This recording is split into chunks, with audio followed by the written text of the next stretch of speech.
Welcome friends. শিক্ষক শিক্ষিকাদের যে রোপা পাবলিশড হয়েছে, আমি গতকাল একটি ভিডিও আপনাদের সাথে শেয়ার করেছিলাম। সেখানে দেখিয়েছিলাম যে পে ম্যাট্রিক্সের এন্ট্রি লেভেল কিছু কিছু জায়গায় চেঞ্জ না করলে সেই রোপাটা কিন্তু সঠিক হবে না, পে ম্যাট্রিক্সটা সঠিক হবে না। তার কারণ বেশ কিছু গ্রেড পেকে নতুন পে ব্যান্ডে উন্নীত করা হয়েছে। আজকে আমি সেই বিষয়টাকে আরও একটু চুলচেরা বিশ্লেষণ করব। দেখুন, pay in the pay band এই কনসেপ্টটাকে কিভাবে রোপা 2019 লঙ্ঘন করলো, যেটা রোপা 2009-তে যে ডেফিনেশন তৈরি হয়েছিল।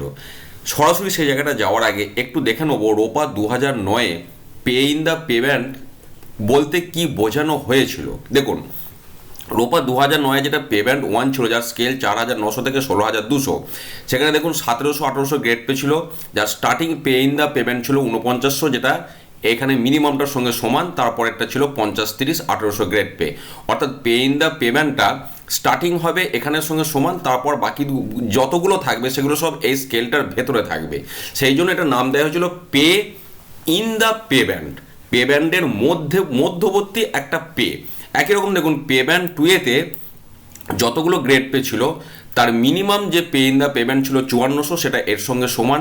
বাকি সব কটা দেখুন এর ভেতরে ছিল। একই রকম পে ব্যান্ড 3-র মিনিমাম স্কেল ছিল 7100, এখানেও আমরা pay in the payment starting ছিল 7100, বাকিগুলো দেখুন এর ভেতরে। সব কটা পে ইন দ্য পেমেন্ট কিন্তু স্কেলের ভেতরে থাকবে, এটাই ছিল নিয়ম। আবার দেখুন, পে ব্যান্ড 4-এর 9000 40,500, তার মিনিমাম স্কেল ছিল 9000, এখানেও দেখুন পে ইন দ্য পেমেন্ট শুরু হচ্ছে 9000 থেকে, এবং ম্যাক্সিমাম যেটা ছিল সেটাও আপনার এই স্কেলের ভেতরে। একই রকম লাস্ট যেটা পে ব্যান্ড 5 37,400 থেকে 60,000, এখানেও দেখুন স্টার্টিং ছিল 37,400, যেটা এখান থেকে এর সঙ্গে সমান, বাকিগুলো এর ভেতরে। আর এই পে ইন দ্য পেমেন্টের সঙ্গে গ্রেড পেকে যোগ করলে যেটা হয় সেটা হচ্ছে এন্ট্রি পে, বা ঘুরিয়ে বললে এন্ট্রি পে থেকে গ্রেড পেটা বাদ দিলে আমরা পাবো পে ইন দ্য পেমেন্ট। এবারে চলুন রোপা 19-এ আপনার যেটা করা হয়েছে, যে যে গ্রেড পেগুলোকে চেঞ্জ করা হলো, যেমন 1800 গ্রেড পেকে পেমেন্ট 2-তে আনা হয়েছে, 2100 2300 2600 2900কে পেমেন্ট 3-তে, 4800কে পেমেন্ট 4-এতে আনা হয়েছে। এর ফলে পে ইন দ্য পেমেন্টের সংজ্ঞা কীভাবে লঙ্ঘন করা হলো সেটা একটু দেখুন। যেমন 1700 যেটা এখানে ছিল গ্রেড পে, তার এন্ট্রি পে ছিল 6600, তাহলে এই দুটোকে মাইনাস করলে আমরা পাবো পে ইন দ্য পেমেন্ট 4900, এর সাথে মিলে গেল, কোনো অসুবিধা নেই। কিন্তু 1800টা আপনার এই যে গ্রেড পেটা 1800, এটা ছিল পেমেন্ট 1-এ, তাহলে একে যখন পেমেন্ট 2-তে নিয়ে যাওয়া হলো, এর এন্ট্রি পে ছিল 6830, সেখান থেকে 1800 মাইনাস করলে পে ইন দ্য পেমেন্ট দাঁড়াচ্ছে 5030, যেটা কিন্তু 5400 থেকে কম। তার মানে এটা পে ইন দ্য পেমেন্ট না হয়ে পে আউটসাইড দ্য পেমেন্ট হয়ে গেল। তাহলে এবার পে ইন দ্য পেমেন্টের সংজ্ঞা কিভাবে মেনটেন হলো রোপা 2009-এ, এটা আপনারাই বলুন। একই রকমভাবে গ্রেড পে 2100 2300 2600 2900কে আনা হয়েছে পেমেন্ট 2 থেকে পেমেন্ট 3-তে। এদেরও যদি আমরা এন্ট্রি পে থেকে গ্রেড পেগুলো বাদ দিই, দেখুন এই যে লাল কালিতে যেগুলো লেখা আছে, পে ইন দ্য পেমেন্ট 5580 5860 6240 6700, সবকটাই দেখুন পেমেন্ট 3, যেটা মিনিমাম স্কেল 7100, তার থেকে কম। যেহেতু 3200 থেকে স্টার্ট ছিল, এর দেখুন পে ইন দ্য পেমেন্টটা এর সঙ্গে সমান 7100। যে কটাকে এখানে নতুন আনা হয়েছে সব কটারই কিন্তু পে ইন দ্য পেমেন্টটা স্কেলের কিন্তু বাইরে পড়ে যাচ্ছে, অর্থাৎ পে ইন দ্য পেমেন্ট হয়ে গেল পে আউটসাইড দ্য পেমেন্ট। তাহলে এগুলোকে যদি সমান নিয়মে না বাড়ানো হয়, যেটা আমি গতকালকের ভিডিও দেখিয়েছিলাম, এবং তার সঙ্গে কারেসপন্ডিং 2019-এর পে ম্যাট্রিক্সের লেভেলের যদি এন্ট্রি পেটাকে সেই সমানুপাতিক হারে না বাড়ানো হয়, তাহলে কিন্তু এটা ডিফেক্টিভ। একই রকম চলুন, 4800 গ্রেড পে ছিল পেমেন্ট 4-এ, তাকে আনা হলো পেমেন্ট 4A-তে। তাহলে 4800-র এন্ট্রি পেয়েছিল 15960, তাহলে এর পে ইন দ্য পেমেন্ট হচ্ছে 11160, তাকে আনা হলো 15600 স্কেলের লোয়ার লিমিট, যার থেকে এটা অনেক কম। তাহলে এক্ষেত্রেও পে ইন দ্য পেমেন্টটা হয়ে যাচ্ছে পে আউটসাইড দ্য পেমেন্ট।